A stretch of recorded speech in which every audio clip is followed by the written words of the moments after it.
ነብዩ ራሱ የዘረፈውን አልመለሰም። የዘረፈውን ወደ እስልምና ላይ እንዲመጡ ሰዎች ብቻ ገንዘቡን ሰጠ እንጂ የመለሰው የለም። ዘርፎ የመለሰው የለም። ሌባ ነህ ሲባል እንኳን ሌባ አላህ በቂያማ ቀን የሰረቀውን ሱራ 3 161 ላይ ለነቢ ሰለቢያን መደበቅ አይገባውም። የደበቀው ሰውዬ በቂያማ ቀን ተሸክሞት ዞት ይመጣል አለ እንጂ ሰለባውን እንደወሰደ እሱ ማስረጃ አለን። ሲሞት ሰለባውን የራሱ ባሪያ ምን አድርጎታል? ከመቃብር ውስጥ አብሮ ከቶለታል። በቂያማ ቀን አንተ ተሸክመው ዘና ይመስል ማለት ነው። ሱራ 3 161ን ተመልከተው። አስባበ ነዙሉን ነው። ሐዲሳቶች ጨቅ ልሰጥ ይችላሉ። በቂያማ ቀን ብመልስልኝ አይሻልም?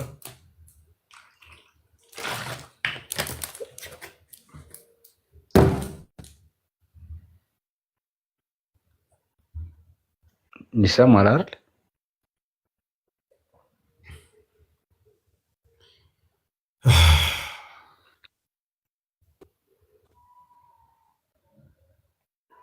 ኦኬ ተስተምራችኋል ዛሬ ማለት ነው። ዛሬ ተስተምራችኋል። ዛሬ ተስተምረናል ትላለህ። ዛሬ ተስተምራችኋል። ዛሬ ተስተምራችኋል ማለት ነው።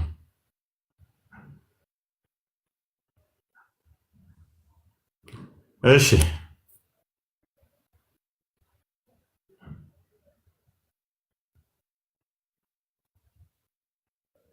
ያልተስተማረ ውሸት ነው ያወራኸው የሚል የሚገባለህ። እኔ ጳውሎስም አልከተለው በዚህ ምክንያት ነው። ሙሐመድ በዚህ ምክንያት ከጳውሎስ ይሻላል ብሎ የሚሞግተኛለ። ሞሲሳ እሰማሃለሁ። ቆይ አንተ ማያዝ በቃ ኔትወርክ ጥሩ አለ።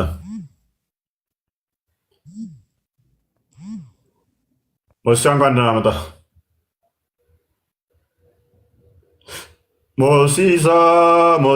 ሞሲሳ በገነጋን ዱፍቴ ጉርባ ነጋሙ ኦቦ ሞሲሳ ቤተሰብ ሁሉ ሰላም ሰላም ነው። ኑረዲን ሞሲሳ ይቀድማል። አንዴ መርሃባ ሞሲሳ ይሰማል? እኔ ይሰማኛል። እኔ ይሰማል? ትሰማለህ? ትንሽ ድምፅ ታፍኗል። ከፍ አድርገው እና እኔ ክርስቲያን ነኝ። ያው አገልግሎትን አድናቆትን መግለጥ ነው እና አስተያየት መስጠት ነበር። እሺ ድምጼ ይሰማል? አገልግሎት አሪፍ ነው።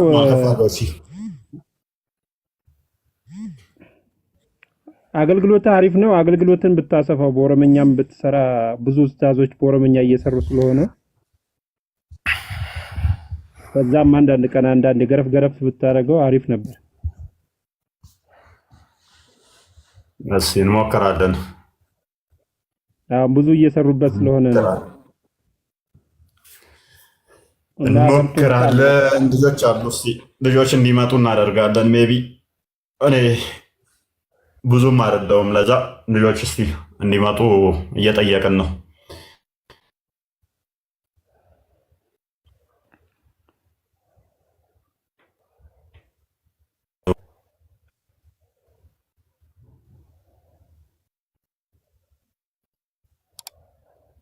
አለውኝ አለ ትሰማለህ? እሺ ኑረዲን እንኳን ደህና መጣ። እንኳን ደህና ቆዩ። ሰላም ናቸው? ሁሉ ሰላም ነው? አልሐምዱሊላህ ሁሉ አማን።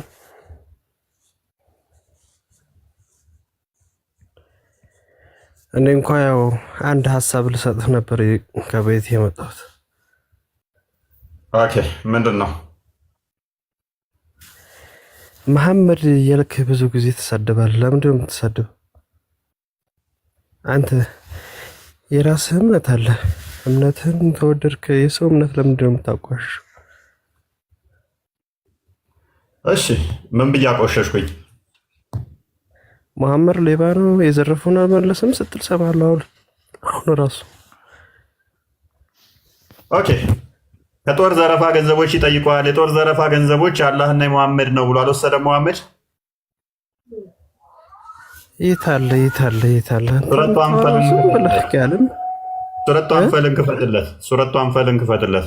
8ኛው ሱራ ቁጥር 1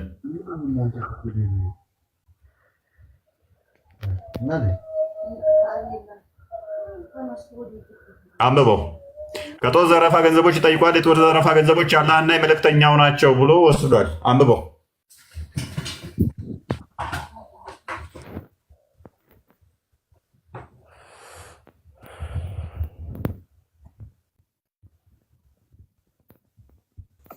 ይነበባል። ኑረዲን እስኪ አላስታውቅም። ስልኬ ትንሽ እንትን ስለሆነ አላስታውቅም። ይኸው ከዚህ ጋር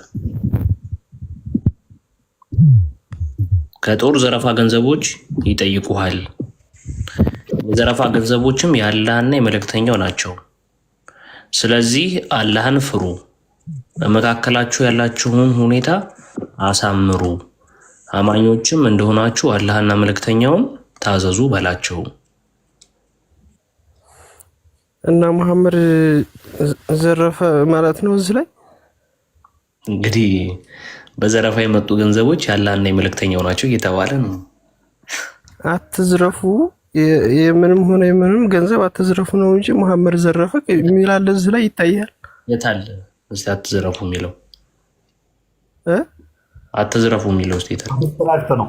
አንተ ቆስጠንጢኖስ ኢት ኢዝ አብስትራክት አትዝረፉ የሚላል ያውና አንድ ቁጥር ስር እግሩ ገንዘቦችን የአላህ መልእክተኛ ናቸው። ስለዚህ አይቼዋለሁ፣ እኔ ራሱ አይቼዋለሁ። ኑረዲን አትዝረፉ የምትለው አንድ ቁጥር ስር አለቻ። አብስትራክት ሆነው መሐመድ ዘረፈ ምናምን የሚል ካለ እስኪ እዚህ ላይ አሳይ። መሐመድ ዘረፈ ቅንጭላትን አሰራው እንጂ። ስለዚህ አላህን ቅንጭላቴን እንዳሰራው የተዘረፈው ገንዘብ የማን ነው ይላል። አይ በጦር ሜዳ ላይ የተማረከም ሆነ በምንም ሆነም ነው እንጂ ይሄ መሐመድ ዘርፎ አመጣውና መሐመድ እየዘረፈ ነው ይላል። እንደዚህ አይልም። አብስትራክት የሆነች ደግሞ እንዳዘርፉ ምትላለች። ያው እዛ ጋር እነኛ ያዩም ይሄ ማስተር እንዳዘርፉ አለህም ፍሩ ነው የሚለው እንጂ እንዴት መሐመድ ዘረፈ የሚላል እዛ ጋር ይላል እኮ። አይነበብልህም? አንተ ቆስጠንጢኖስ እንዳዘርፉ አላህን ፍሩ፣ ነብዩንም ታዘዙ፣ ከዘረፋችሁ ገሃነም ትገባላችሁ ይላል። አይታያቸውም?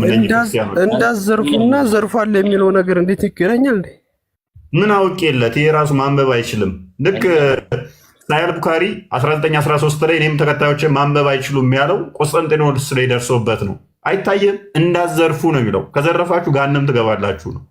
ኤኒዌይስ ሙሐመድ ከጳውሎስ የተሻለ ስብዕና አለው ብለህ ታምናለህ? አይደለም፣ ሌላ ቦታ አትሂድ። አሁን እዚህ ላይ ያመጣው ነገር ከጦር ዘረፋ ገንዘቦች ይጠብቁ፣ ከዘረፋችሁን ገንዘብ በአላህ ነው እኮ አላህን ፍሩ ነው የሚለው። አትዝረፉ ነው አታጭበርብሩ ነው የሚለው እንጂ መሐመድ ዘረፈ የሚል ነገር እዚህ ላይ ያለው ነው ጥያቄ። የተዘረፈው ማን ነው የሚወስደው ነው የሚለው?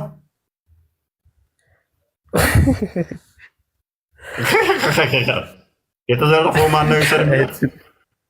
ቆይስ እንደው ራስን ወደ ራስ ተመለስና እንደው በደንብ አድርገህ አንብበው እስኪ። ያመጣው መረጃ ከጦር ዘረፋ ገንዘቦች ይጠይቁሃል አለ። ማን ነው የሚጠይቁ? ምን አቀላለሁ? መረጃ ያመጣው አንተን አስረዳኝ። መሐመድ ዘረፈ ስትል ሰምቻለሁ። ምን ላይ ነው ያገኘው? እሺ መሐመድ ዘረፈ ቢለው ከጦር ዘረፋ ገንዘቦች ይጠይቁሃል አይደለ? ማን ነው? እሺ ከጦር ዘረፋ ገንዘቦችን ካለ ማን ነው ዘራፊ? ግን የምር ቀደም ነበረ የጦር ዘረፋ ገንዘቦች ይጠይቁሃል አለው። ገንዘቡ እሱ ጋር ስላለ እኮ ነው የሚጠይቁት። መናኸሪያ ላይ ለውዝ እያሉ ልጅ አለ አንተን የሚመስል። አንዴ ቆይ ተራን ጠብቅ። የጦር ዘረፋ ገንዘቦች ይጠይቁሃል የተባለው እኮ እሱ ጋር ገንዘቡ ስላለ ነው እየጠየቁት ያሉት። ካደለ እኮ አይጠየቅም። የተዘረፈ ንብረት አለ፣ ያንን ገንዘብ ይጠይቁሃል። ያ ገንዘብ ደግሞ የማን ነው እያለ ነው። ስለዚህ አለ አላህን ፍሩ፣ ለሚጠይቁት ምላሽ እየሰጠ ነው። በመካከላችሁም ነው ከጦር ዘረፋ ገንዘቦች ይጠይቁሃል አለ። የዘረፋ ገንዘብ የማን ነው እሱ? ኑረዲን የማን ነው? ሲናን አስረዳኝ። አትድረስ አላህን ፍሩ ያለውስ ማን ነው? ማን ነው አላህን ፍሩ ያለው? መካከላችሁ ያላችሁ አንብበው። እኔ ስረዳው ግን መሐመድ ዘረፈ የሚልና የማን የተዘረፈው ገንዘብ? የጦር ዘረፋ ገንዘቦች ይጠይቁሃል አለ። የተዘረፈው የማን ነው ሲጠይቁት? ተመለስ አቡ ዘይድ ተመለስ። ታዲያ ማወርዳለሁ። አቡ ዘይድ ዚያድ ተመለስ። ኦኬ ከስሩና አለ ጨረስክ?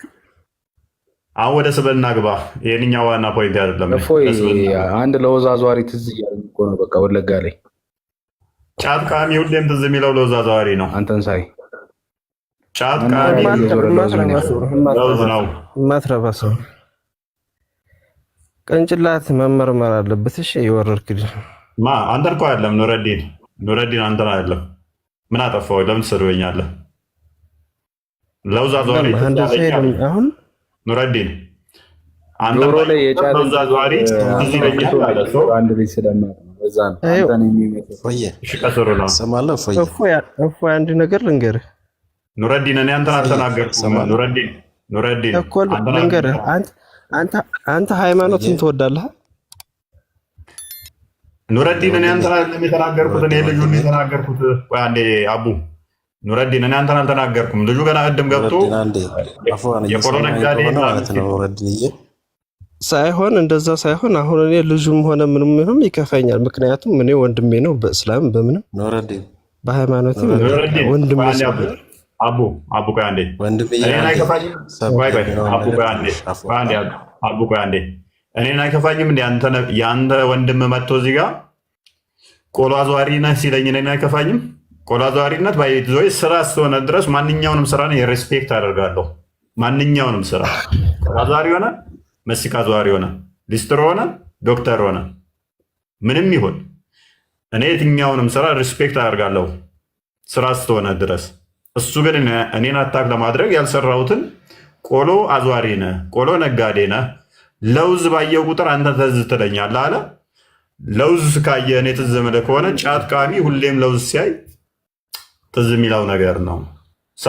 ሰዎች ጫት ቃሚዎች ስለሚያዛጋቸው ስለሚሉ ሱሷ ናታቸው ላይ ስለሚወጣ ወኔያቸው ሱሳቸው ሲወጣና ሲቆሙ ስለሆነ ምክንያቱም እየቃመ እኔ ለማረስ ስለመግደል ያወራ ይችላል። ያኔ ነው ትዝ ያለው።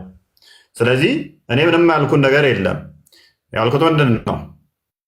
አዎ ጫት ቃሚ ለውዝ ሲያይ ነው አይምሮ የሚከፈተው፣ አይኑ የሚከፈተው። ያኔ ትዝ ልልህ እችላለሁኝ። አርጄው ገድዬው ፈልጬው የሚለው እንደዛም ብዬ አልተናገርኩም። ባይዘይ እና ተመደረብ በፊት አጣራ። እኔ ነብዬንም አልተናገርኩም፣ አንተንም አልተናገርኩም። ስለዚህ እኔ የጠየቅኩህን ብቻ መልስልኝ። ከስብዕና አንጻር ነው የጠየቅኩህ። ይህም የኔ ፖይንት አይደለም። ስብዕና አንጻር ነብይህ ተጳውሎስ የሚሻልበትን ንገረኝ ነው ጥያቄ። እኔ አንድ ነገር ልንገርህ። በቃ እንደው ወንድም አለም ቢያንስ እንደው ትንሽ ብለህ ወደ መሐመድ ብለህ ወደ እኛ ሃይማኖት ወደ እስልምና ተምዞር ራሴ ምን ላይ ነኝ ራሴ ምንድን ነኝ ብለህ ስለ ራስህ ሃይማኖት ማጥናት ነው ያለብህ። ጊዜ ሰጥተህ ለምን ስለኛ ትመክረናለህ? ምክንያቱም ገሃነም እንድገባ ስለማልፈልግ ነው። ያዲን አንድ ሁለተኛ የራሴንም እኮ እየጠየቅኩ ነው። ሙሐመድ ከጳውሎስ በምን ይሻላል? በስብዕና ደረጃ በአስተምሮ ደረጃ ሙሐመድ ከጳውሎስ ከተሻለ እስቲ ሙሐመድን እንቀበለው። የሙሐመድ ስብዕናን ተሽሎ ከጳውሎስ ከተገኘ ሙሐመድን እንድከተል በዚህ ሙሐመድ ከጳውሎስ የተሻለ ነው በልና ንገረኝ እያልኩ ነው። እኔ እሱ ርዕስ ላይ እኮ አይደለሁም የተሳደብ እሱ ርዕስ ላይ አይደለም ምን የገባሁት ማለት ነው። የገባሁበት ላይፍ ጋር የመጣሁት ምክንያት ምንድነው? ሙሐመድ ሌባ ነው በቃ ምናምን ስትሳደብ ሱራ 3 161 ክፈትልኝ። ሌባ እንደሆነ ላሳያ። ይህን ራሱ አታውቀውም። ዝም ብለህ እኮ ነው አንተ ዝም ብለህ ሱራውን ሰላም ቫዩ ላይ ግባው እንትን ትላለህ እንጂ አታየውም እኮ አንተ ዝም ብለህ ነው አይደለም ሱራ እንደዚህ እንትን የምትለው የራስህን ራሱ በደንብ እኮ ያው ብታውቀው ኑሮ የሰው ሃይማኖት አታቋሽሽም ነበር። አንብብና ይሄንን የወረደበትን ምክንያት በተፍሲርና በአዲስ ለመቼም ደድብ አስረዳኝ። ስድቡ ይደርሳል። እኔም ተከታዮቼም ደደብ ናቸው ብሏል ነብዬ። ይሄንን ደግሞ የላሚቷ ምዕራፍ ተፍሲር ኢብን ከሲር 79ኛውን ሲፈስረው ኡሚ የሚለው ለአንድ መሀይም ሲሆን ኡመዩን የሚለው ደግሞ ለመሀይማን ነው። ነብያችንም እኛም መሀይም ደደብ ነን። ስረቱ ረሱሉላህ ዘ ላይፍ ኦፍ ፕሮፌት መሐመድ ፔጅ 252 ላይ ይሄንኑ ይደግመዋል። ሙስሊሞች መሀይም ነን እስከነ ነብያችን ብሎ ሳሂህ ቡኻሪ 1913 ላይ ይሄን ይደግመዋል።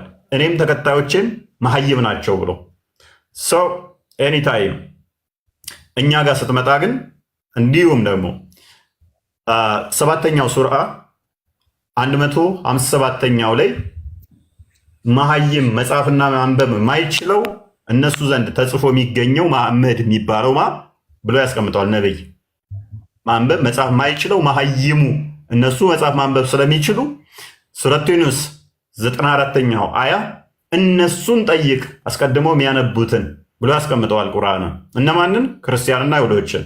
ሱረቱ በቀራ 111 ላይ እስከ 113 መጽሐፉን የሚያነቡ እንደሆኑ አይሁድና ክርስቲያኖችን አስቀምጦታል። አንተ ራስህ መሀይም ስለሆንክ ሱረቱ አልአንቢያ ቁጥር 7 ላይ እነሱን ጠይቅ ተብለህ የራስህ ቁርአን እኔን እንድጠይቀኝ ያዛል። ሱራ 16 43ኛው አያ ተፍሲር ጀለሌል ክርስቲያኖችን እንድትጠይቅ የመጽሐፉ ባለቤቶችን ወደ እኔ ሪፈር ያደርጋል። ቶፒኩ ላይ ቆመና ሱራ አልኢምራን አያ 101 ላይ ለነቢይ ሰለባ መደበቅ አይገባውም፣ ሰለባን የደበቀ ሰው በቂያማ ቀን ተሸክሞት ዞት ይመጣል የሚለው አያ በምን ምክንያት እንደወረደ ኢንዲቴል በሐዲስና በተፍሲር አብራራ ያገኘ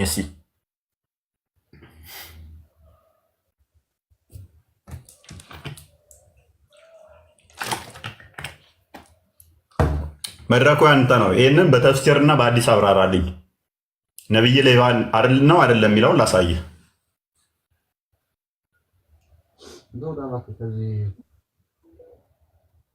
ኑረዲን እየጠበቅኩ ነው። ድድብ ነው በቃ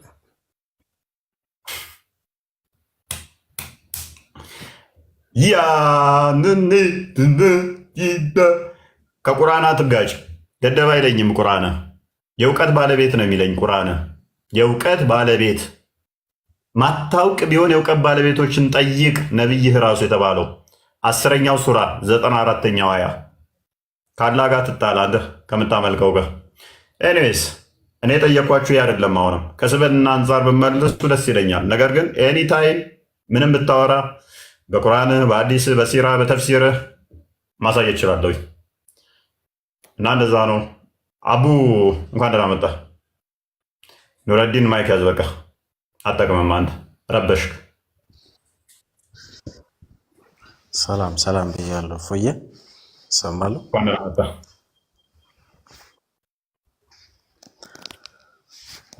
ኦኬ ሙስሊም ነህ? ያ እስቲ ሙሐመድ በዚህ ከጳውሎስ የተሻለ ስብዕና አለው የምትለውን ንገረን እስቲ።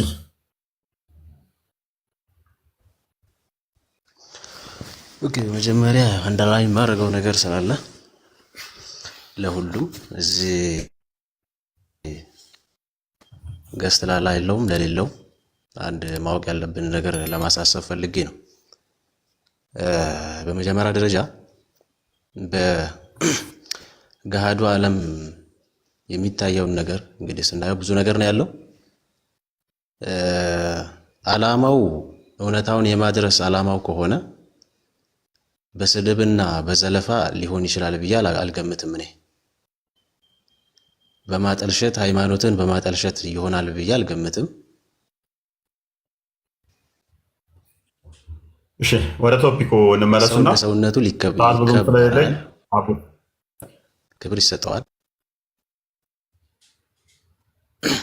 አይ ማለት ለማሳሰብ ፈልጌው ነው ማለት ብዙ ጊዜ እንደዚህ አይነት ነገር ላይ ነው የሚጋጥ ማለት ሰማለሁ ግን ትሰማለህ ግን ብዙም ሰዓት የለኝም አልቆይም ዛሬ ሌላ ፕሮግራም አለ ትሰማለህ ኦኬ አይ ከዛ አንጻር ትንሽ ለማሳሰብ ፈልጌ ነው መማማርና እውነታውን መፈለግ እስከሆነ ድረስ ስድብና ዘለፋ እንዳይሆን ብዬ ነው ብዙ ጊዜ እንደዚህ አይነት ነገሮች ናቸው ማለት እኔ አሁን አንተን ሰድቤህ ወደ እስልምና ላመጣ አልችልም አንተም እንደዛው ነው ሶ በዚህ መልኩ ነው ቢሆን የተሻለ ነው ብዬ ነው ማምነው ኤኒዌይ ክሌም ያረከው ነገር ምንድነው ቅርብ ጊዜ ነው የገባሁት እኔ ኦኬ ክሌም ያደረኳቸው ነገሮች አሉ ለምሳሌ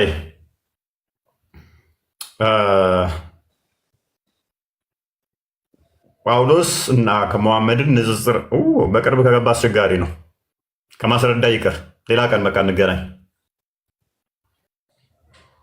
አይሻልም እሺ አንድ ጥያቄ ልጠይቅህ እኔ መጠየቅ ብዙም ሰዓት ስለሌለኝ ዛሬ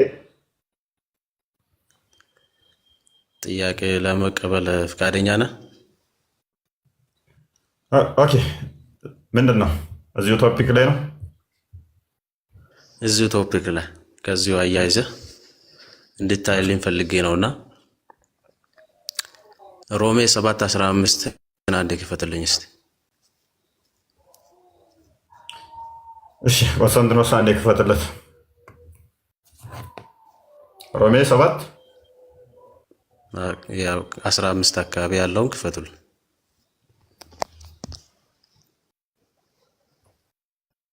አመውልስ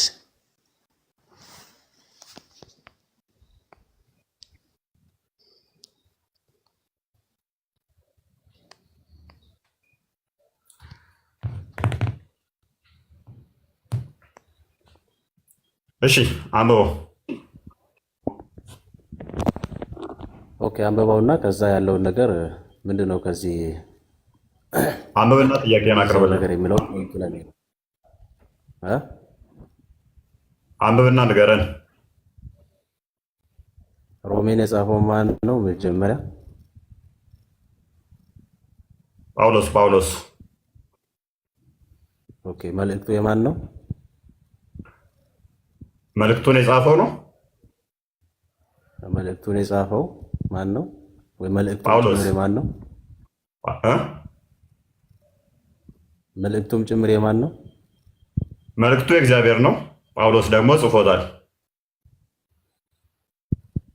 መልእክቱን የጻፈው ማን ነው ጳውሎስ ሐዋርያው ቅዱስ ጳውሎስ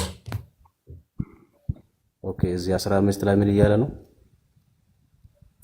እሺ አንብብና ጥያቄ ምንድነው የሚለው የማደርገውን አላውቅምና የምጠላውን ያንን አደርጋለሁ ዳሩ ግን የምወደውን እርሱን አላደርገውም አለ ከኋላ ምንድነው የሚራውዱ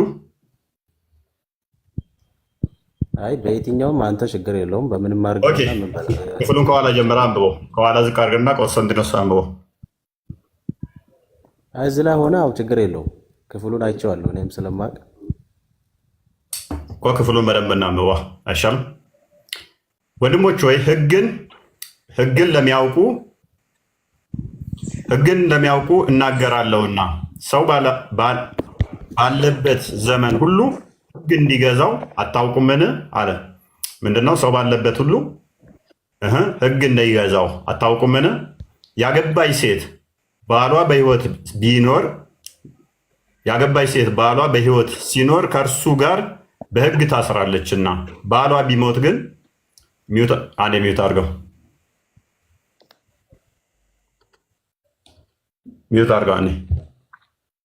ያገባች ሴት ባሏ በህይወት ሲኖር ከእርሱ ጋር በህግ ታስራለችና ባሏ በህይወት ቢሞት ግን ስለ ባል ከሆነው ህግ ተፈታለች ይህንኛውን ለክርስትና ነው ለእስልምናው ግን ይሄ ህግ አይሰራም ባሏ በህይወት ቢኖርም አንድ ጊዜ አግብታ ሶስቴ ከፈታት በህግ ተፈታ ምን ትሆናለች ሌላ አግብታ ሌላን ወሲብ አድርጓት እሱኛው ጋር መታ የምትታረቀው እንደ ክርስትናው ግን አንዴ ክፍሉ ሙሉ እያየነው እንሄዳለን አንዴ ሁሉንም እያፈረስ ነው እስልምናን እያፈረስ ነው እያሳየንበት እንሄዳለን ማለት ነው ማለት እዚህኛውም ላይ ተረጋጋ፣ የተረጋገጠን ጥሩ አይደለም። እዛም እዚህ ሆነ ጥሩ አይደለም። ተረጋጋ እና አዳምጥ። እዚህ ላይ ሆነ አውራ ተረጋጋ እንዳይ አዳምጣ ሚዩት አድርገው።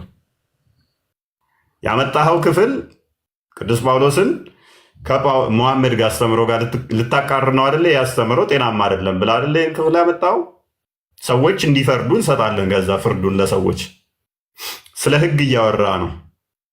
ስለ ህግ እያወራ በህግ ስለመታሰር እያወራ ነው። ሰው ባልና ሚስት ከተጋቡ በህግ ታስረዋል፣ ሊፋቱ አይገባቸውም።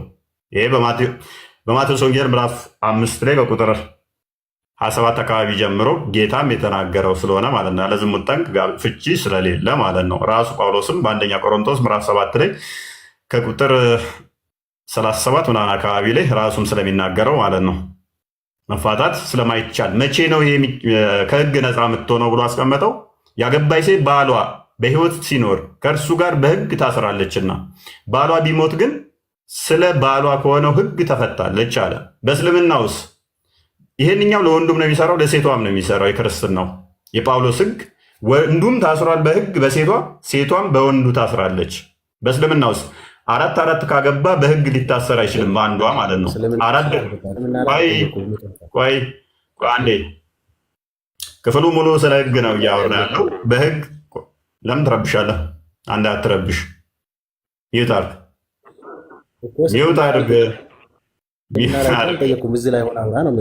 አድርግ ክፍሉ ሙሉውን ይሄንኛውን እያፈረስንበት እስልምናን እንዴት እንደምናፈርስ አሳያለሁ።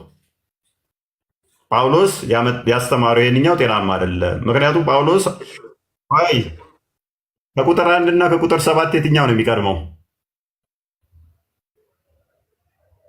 ኖ እኔ እኮ ችግር የለውም። በየትኛው ቁጥር ላይ ተረጋጋ። ስለዚህ አዳምጥ። ምክንያቱም በንጽጽር ነው እያስቀመጥን ያለ ነው። ጳውሎስ ከመሐመድ የሚሻልበትን ነው አይደለ ያመጣው አንተ። ይህንኛውን አመጣለን። ይህንኛውን ስታመጣ ደግሞ ሰዎች እንዲፈርዱ ከመሐመድ እና ከጳውሎስ ይህ ያስተምረው የቱ ነው? መቼም 1 2 ቁጥር 3 ሳይጽፍ አይደለም እላይ ሄዶ 5 7 8 የጻፈው አንድና ቁጥርን አልፎ ነዋል። አንድና ቁጥርን እያንዳንዱን እያፈረስንበት እንሄዳለን። ስለዚህ በህግ ስለመታሰር ሲናገር ምን አለ ጳውሎስ? ያገባይ ሴት ያገቡ ሴቶች አለም ያገባይ ሴት ባሎቹ አይደለም ባሏ እንደ እስልምናው እሱ እንደሚያፍሰው ሳይሆን ማለት ነው። እሱም በዛው መጠን የታሰረ ነው። ይህንኛው እዚህ ብቻ አይደለም ያለው አንደኛ ቆሮንቶስ ምዕራፍ 7 ላይ ቁጥር 2 ላይም ስላለ ማለት ነው። በህግ ታስራለች፣ በቃ መፍታት አችልም ነው። እሱ መፍታት አይችልም ነው። በእስልምናውስ ወንዱ ለእሷ ገንዘብ ሰጥቶ መለወጥ ይችላል። እንደ ዕቃ መለወጥ ይችላል። የሴቶች ምዕራፍ 20ኛው አያ ሚዩት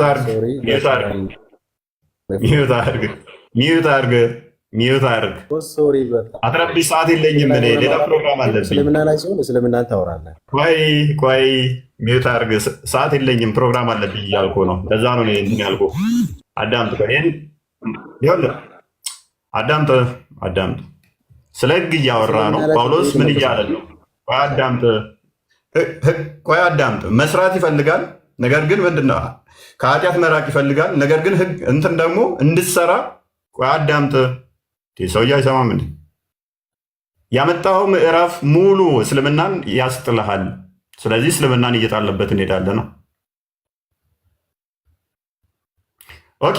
ስለዚህ ምንድነው እሱ እያንዳንዱ ቁጥር በቁጥር እያፈረስን እንሄዳለን። እስልምና ስናፈርስ ደግሞ ከመሀል አይደለም ጳውሎስ መጽሐፍ የጀመረው፣ ከቁጥር 1 ነው የጀመረው። አውድም ይባላል። እናንተ ቁርአናችሁ ላይ ስንጠቅስ ተፍሲር፣ ሐዲስ፣ ሲራ ምናምን ብላችሁ ማብራሪያ ብላችሁ ታያላችሁ አይደል? እኛ ማብራሪያ ገና አላየንም። ይህንም ማብራሪያ ገና ያለው አንድምታ ያለው ትርጓሜ ያለው አንተ ማነና ተፍሲር፣ ሲራ፣ ሐዲስ ብለህ ታይልን ቁርአንን የምንፈስርበት። ስለዚህ እኔ ደግሞ ይህንን ከመሐመድ ጋር ሳነጻጽረው ያገባች ሴት ባሏ በህይወት ሲኖር ከእርሱ ጋር በህግ ታስራለች፣ ባሏ ቢሞት ግን ስለ ባሏ ከሆነ ህግ ተፈታለች አለን። ስለዚህ ሁለቱም በህግ የታሰሩ ናቸው። ባልም የታሰረ ነው፣ ሴት ሚስትም የታሰረች ነው። እንደ እስልምናው አስተምሮ ግን 4 4 2 2 3 3 ከዛ በኋላ ባሪዎችን ደርብ ወይንም ሚስትን በሚስት ቦታ መለወጥ ከፈለክ በገንዘብ ለውጥ የሚል አይደለም። ህጉ ምንድነው? አንድ ዋን ቱ ዋን ነው ማለት ነው። ስለዚህም አለ እሺ፣ እንዲሁም ወንድሞች ሆይ አለ እናንተ ደግሞ በክርስቶስ ሥጋ ለህግ ተገድላችኋል፣ ለእግዚአብሔር ፍሬ እንድናፈራ እናንተ ለሌላው ከሙታን ለተነሳው ለእርሱ ትሆኑ ዘንድ አለ። ወጣ እንዴ? ያ ወጥተዋል። ቶፒኩ ላይ ተብለው ቶፒኩ ላይ ይዞ መጡ። ኤክስፔክት አላደረገም። ቀጥለው አሪፍ ማለት አንብበው፣ በቃ አንብብ። ውሃ የለኝም እንደገና ደግሞ ፕሮግራም አለኝ ዛሬ። አንብበውና የተወሰነን እያንዳንዱን ማፍረስ ይቻላል በሚያመጡት። እንዲሁም ወንድሞች ሆይ እናንተ ደግሞ በክርስቶስ ሥጋ ለክርስቶስ ተገላችኋል። ትገላላችሁ አይደለም የሚለው፣ ምንድን ነው የሚለው? ተገላችኋል። እንደ እስልምና ቴዎሎጂ ደግሞ ምንድን ነው? ላላ ይገላሉ አይደለ? ሱራ 4:89 ላይ፣ ሱራ 5:33 ላይ፣ ሱናን ናሳይ 40:59 ላይ፣ ሱናን ናሳይ 47 ላይ ላላ ሲሉ ይገላሉ። ሙሐመድ ግን ምን ይላል? የቱ ጋር ነበርኩኝ? እንዲሁም ወንድሞች ምን ትላላችሁ ነው የሚለው። ባልም በሕይወት ሳለ ለሌላ ወንድ ብትሆን አለ፣ ለሌላ ወንድ ብትሆን ምንድነች? አመንዝራ ናት ይላል። አመንዝራ ትባላለች። በእስልምናውስ ሱራ 2:128 ነው 228 ላይ ሶስቴ ከፈታ ፈታዎች ሶስቴ ካላትና ከፈታት ሌላ ወንድ አግብታ ከሌላ ወንድ ጋር ተኝታ ነው ከዚህኛው ጋር የምትታረቀው። መጽሐፉስ ምን ይላል? ባሏ በሕይወት እያለ እሱም ሚስቱ በሕይወት እያለ ሌላ ሴት ጋር ከሄደ አመንዝራ ነው ይላል። እስልምና ዲባቅ ይመተዋል ማለት ነው። ባሏ ቢሞት ግን ከእርሱ ሕግ አርነት ወጣለች። ለሌላ ወንድ ብትሆን አመንዝራ አይደለችም ይላል። ለሌላ ወንድ መሆን ትችላለች። እሱም እንደዛው። ይህን አንደኛ ቆሮንቶስ ምዕራፍ 7 ላይ ቁጥር መጨረሻ አካባቢ ላይ በሚያምን ባል ወይም የሚያምን ሚስት ማግባት እንደሚችሉ ይናገራል። እንዲሁ ወንድሞች ሆይ እናንተ ደግሞ በክርስቶስ ሥጋ ለሕግ ተገላችኋል። ትገላላችሁ አይደለም፣ ተገላችኋል። ቀኑን ሙሉ ስለአንተ እንደሚገደሉ በጎይ ተቆጠር፣ እንደሚታረዱ በጎይ ተቆጠርን እንዳለው ማለት ነው። እንደምታርድለት አይደለም። ወደ እርቅ አትጥራ። ሱረቱ መሐመድ 35 ላይ አንተ አሸናፊ ስትሆን የበላይ ስትሆን ወደ እርቅ አትጥራ እንደሚለው አይደለም። ግደል እንደዛ የሚለው አይደለም። ሱራ 2:190 ላይ፣ ሱራ 5:33 ላይ፣ ሱናን ናሳይ 40:63 ላይ፣ ሱና የሴቶች ምዕራፍ 89 ላይ ወይንም ደግሞ አናንፈል ሱረቱ አናንፈል 39 ላይ እንደዛ አይደለም። ትገደላላችሁ፣ ትገላላችሁ ሳይሆን ትገደላላችሁ። ምክንያቱም ክርስቶስ ምን ስላለ? ከምኩራብ ያወጣችኋል፣ ደግሞም የሚገሏችሁ ሁሉ እግዚአብሔር እንደሚያገለግሉ የሚመስልበት ጊዜ ይመጣል ስላለ ለእግዚአብሔር ፍሬ እንድናፈራ ለእናንተ ለሌላው ከሙታን ለተነሳው ለእርሱ ትሆኑ ዘንድ አለ። ምን ፍሬ እንድናፈራ? ፍሬ ብናፈራው በምን አይነት ሁኔታ ነው? በመግደል ነው? ነው ሞተን ነው፣ አርደውን ነው። በስጋ ሳለን በሕግ የሚሆን የኃጢአት መሻት ለሞት ፍሬ ሊያፈራ በብልቶቻችን ይሰራ ነበርና። በስጋ ስትኖር ምንድን ነው እሱ? የመንፈስ ፍሬ ማፍራት ልታቆም ትችላለህ ማለት ነው። በስጋ ውስጥ ስትሆን ምን አይነት በስጋ ሞተ ማትነሳ ከሆነ ክርስቶስን ካልለበስክ ያ መሻቱ ምን አይነት ነው? ልክ ግደል፣ ፍለጥ፣ ቁረጥ የሚለው የስጋ ፍሬ ናቸው።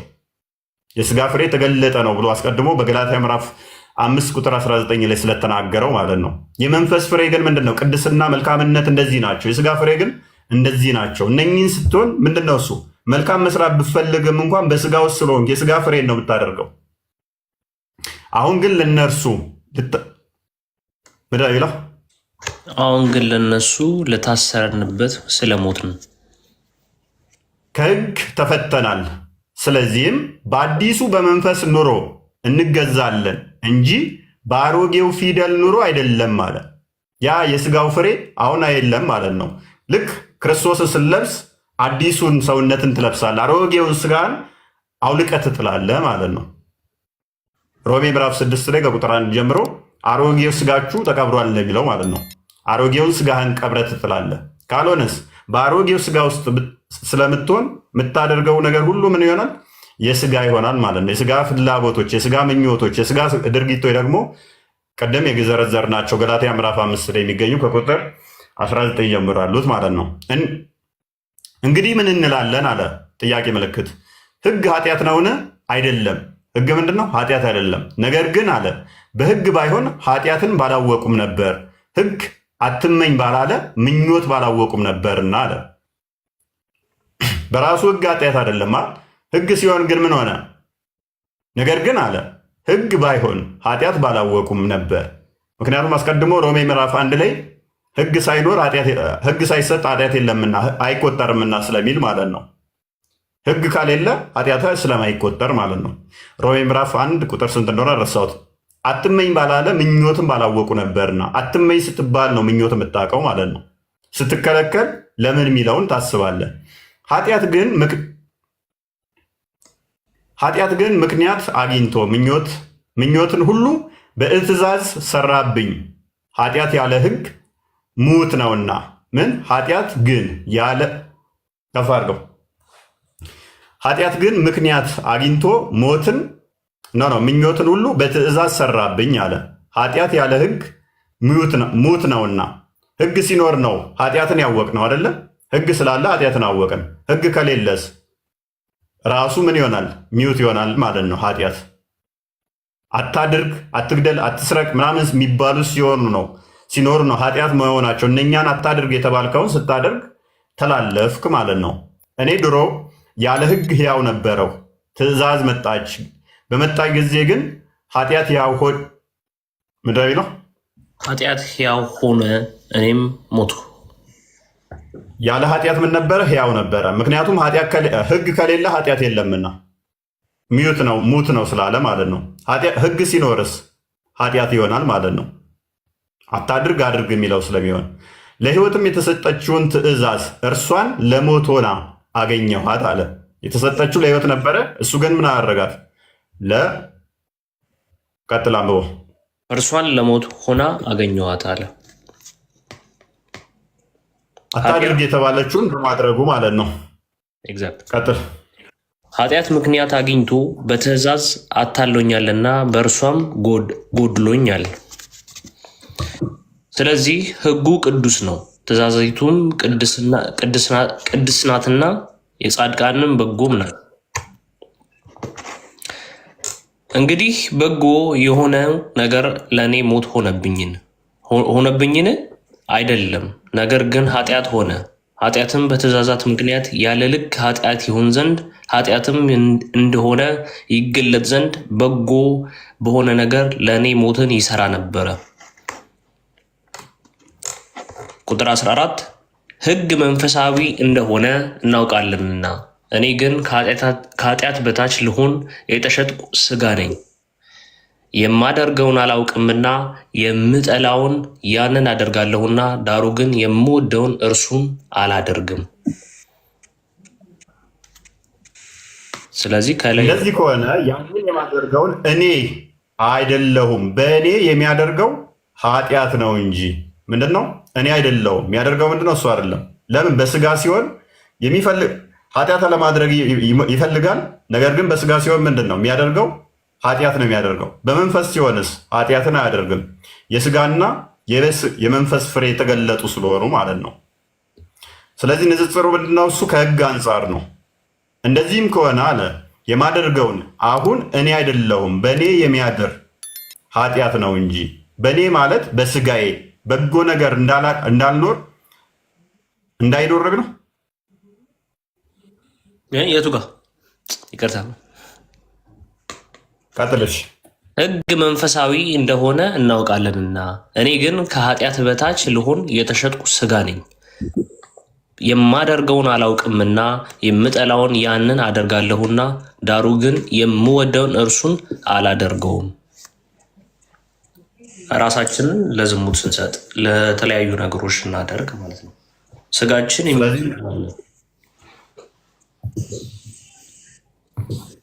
ከመንፈሳዊ ነገር ሲርቅ፣ ከመንፈሳዊ ስወጣ ምንድን ነው የምታደርገው? በአንተ ውስጥ ያለው ኃጢአት ያንን ያሰራሃል ማለት ነው። ያንን ስጋዊ ስለምትሆን ማለት ነው። የስጋ ፍሬዎችን ታፈራለህ ማለት ነው። የመንፈስ ፍሬ እየቀነሰ የስጋዊ ፍሬ እየጨመረ ይሄዳል ማለት ነው።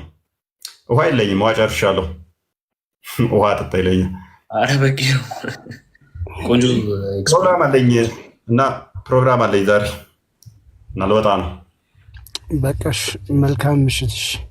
አይ በጣም አሪፍ። እዚህ ላይ ተጠቃሏል። ከስር ሆኖ እንደተማረ እናስባለን፣ ሌሎቻችሁም እንደተማራችሁ እናስባለን። ስለዚህ ሁላችሁም የስጋዊ ምኞታችሁን ትታችሁ ስለ መንፈሳዊ ነገር ፎከስ እንድታደርጉ ነው ዋናው። አስገባኝ ይላል። ምንድን ነው ወይ አንዋር አስገባኝ አንዴ ይላል። በጣም እንትን እላለሁ። እሺ አንድ ቁጥር ጻፍልኝ። አንድ ቁጥር የፈጠነ ውሃ ጨርሻለሁ። እንደገና ቤተሰቦች አሉ ማወራቸው ከእስልምና እንትን ያሉ ቢ ከስር ናቸው። እየተከታተሉኝ ከሆነ አላውቅም። ፕሮግራም ይዤላቸው ነበር። እሺ አንድ ቁጥር ጻፍ። አንዋር የባለፈው ልጅ አይደል ጥያቄ ስጠይቅ ነበር። አይ ቲንክ እሱ አይመስለኝም፣ ሌላ መሰለኝ፣ ወይ በሌላ አካውንት መጥቶ ይሆን አላውቅም። እያየሁት ነበር ከስር ሰፋ ያለ ይመስለኛል። ኦኬ አንዋር አንድ ቁጥር ጻፍ ቶሎ በላፍጥ ነው። ሰላም ነው። ሰላም እፎይ፣ ሰላም ነው። እንዴት ናችሁ? እፎይ አንድ ጊዜ ላናግር ፈልጌ ነበር። ስለማለሽ ይሰማል? እሺ ይሰማል። አይዋ አንድ ጓደኛ ነበረችኝ እና ወደ ክርስትና እምነት እመጣለሁኝ፣ አንዳንድ ጥያቄዎች አሉኝ ቢያስረዳኝ ብላለች። እንዴት ልታገኝ ትችላለች? በውስጥ አውሪ። አሻም ጽፌልህ አልመለስክልኝም። ጽፌልህ ነበረ። ቴክስት አድርግልኝ አሁን። እሺ በቃ አሁን በውስጥ ጽፍልሃለሁኝ፣ መልስልኝ። እሷ አንዳንድ ትምህርቶችን ማወቅ ፈልጋ ነው። እስልምና ውስጥ ነው ያለችው፣ መውጣት ትፈልጋለች። ግን የምትጠይቅህና ማወቅ የምትፈልገው ነገር ብዙ አለ። እሺ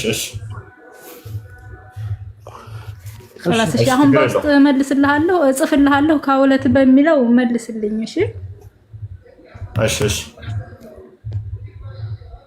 እሺ አመሰግናለሁ። በተረፈ ትምህርት በጣም አሪፍ ነው፣ ቀጥልበት። እግዚአብሔር ይጠብቅህ ወንድሜ።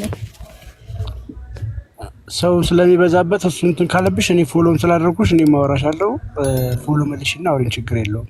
ሰው በጣም ስለሚበዛበት ነው። እሺ ካለ ችግር የለውም። በቃ እሷን ጥያቄዋን እንድመልስላት እኔም አብሬ መማር ፈልጋለሁ። እሷን ብዙ ነገር መጠየቅ ትፈልጋለች፣ መውጣት ትፈልጋለች። ግን ጥያቄ ሆኖባታል በነብዩ መሐመድ ዙሪያ። መልካም እሺ፣ ታችን ችግር የለውም። እሺ በቃ ጽፍልኝ ለአንተም ማለት ነው። በቃ አንዋር እየጻፈልን ነው። ከስር እሺ ቻው። አንዋር እየጻፈ ነው። ስክሮል ወደ ታርግ አስወርደኝ ፎይ። በቃ ልውጣ። እሺ ተኩላለኝ። ይበቃሻል አንቺ።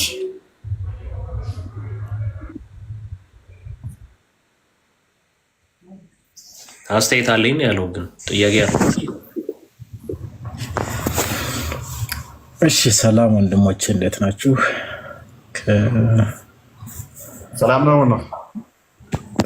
ሰላም እዚህ ያላችሁ በጠቅላላ ወንድሞቶቼ እንኳን በድጋሚ ሁለተኛ አገኛችሁ። ሁለተኛ ጊዜ ነው ዝግባቴ እዚህ ጋር እና ምን ነው ወደ ገደለው ነው እንዲያኖር ነው ይሄው ነው ስፈልግ ቋጥቼ ቴሌግራም እኮ ጽፈላ አልመለስክልኝም። 017 57 ነው አልቀየርኩም። እሺ ምን ልታዘዝ ነው? እና ያው ቅድም አንዳንድ እንትኖች እንትን ያልኩ ነበረ፣ ያዳመጥኳችሁ ነበረ። ያው እንደተረዳሁት ወይም ደግሞ እንደብንረዳው ምናልባት ለአንተ እንትን ለማለት ሳይሆን ከራብሴም ጀምሮ ላለው ይሆን አንዳንድ የሃይማኖት ወይም ደግሞ ትምህርቶች ምናምን የራሱ አካል ሰው ሲያስተምረንና እኛ ዝም ብለን አንብበን ቀጥታ ወደ እንትኑ የምንሄደው ያው ይለያይ ይመስለኛልና እዚህ ጋር ይሄን እየወሰድኩ ነበር ከሁለታችሁ ቃለ ምልልስ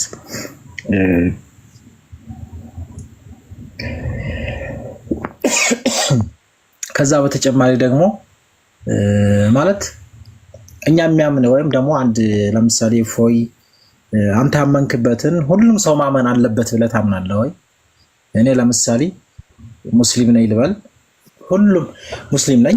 ከዛ ሁሉም ሰው ልክ እንደኔ ሙስሊም መሆን አለበት ብዬ አላምንም።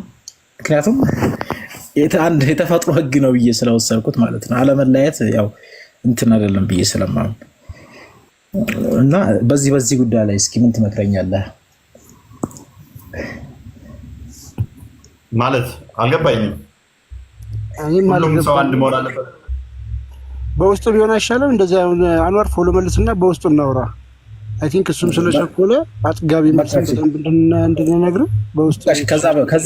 ከዚህ በተጨማሪ ደግሞ እኔ መጽሐፍ ቅዱስ ለምሳሌ ማጥናት ብፈልግ እኔ አጥንቼ እንደዚህ ነው የሚለው ካመል ከእናንተው ብማረው ደስ ይለኛል፣ ቀድኛ ከሆናችሁ ከመጀመሪያው።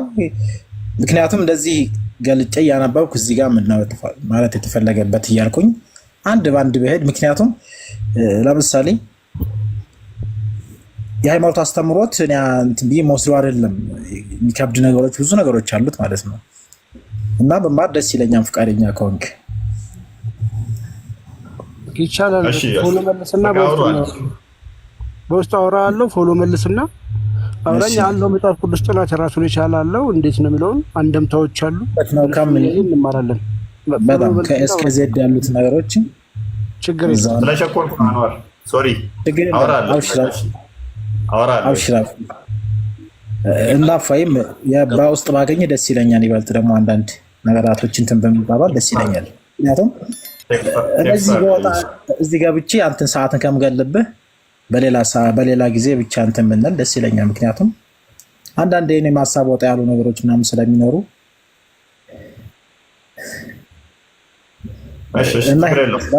እሺ። ሰላም ጓደኞቼ፣ ሁላችሁም ሰላም፣ መልካም አዳር።